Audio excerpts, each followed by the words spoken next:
అధికారులను బెదిరించలేదు అన్నారు మాజీ మంత్రి పేర్ని నాని. కొల్లు రవీంద్ర ఇష్టానుసారం మాట్లాడుతున్నారని, నోబుల్ కాలేజీ సత్రం తాను ఆక్రమించానని తప్పుడు ప్రచారం చేశారన్నారు.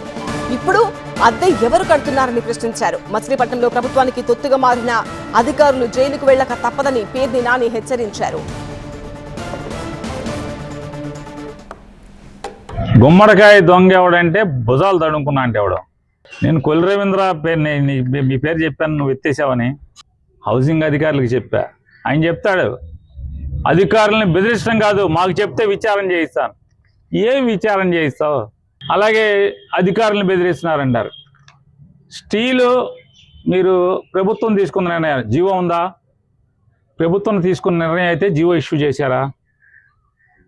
ఆఖరికి హౌసింగ్ డిపార్ట్మెంట్ ఎండి ఒక జిల్లా నుంచి ఒక జిల్లాకి మెటీరియల్ ట్రాన్స్ఫర్ చేస్తూ ఏమైనా ఆర్డర్ ఇచ్చారా? పీడీ గారు, నువ్వు చాలా నీతి కౌరులు చెప్తున్నావు కదా, వెంకటరావు గారు అనుకుంటా తమరి పేరు.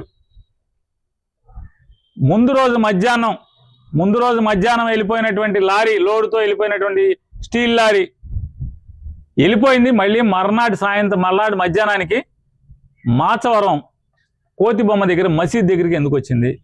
ఆ డ్రైవర్ని అడిగితే, నాకు ఈ పెంట ఇంత దొంగతనం ఇది ఉంది, ఇంత పెంట అవుద్ది అనుకుంటే నేను కిరాయి మాట్లాడేవాడిని కాదండి అని చెప్పి డ్రైవర్ చెప్తాడు. ఎవరు ఇందులో దొంగలు ఎవరు? మరి దొంగలను బెదిరించాక మీరు అందరూ ఊళ్ళు పంచుకుంటా ఉంటే మరి ప్రతిపక్షం మాట్లాడక బెదిరించక ఏం చేస్తుంది?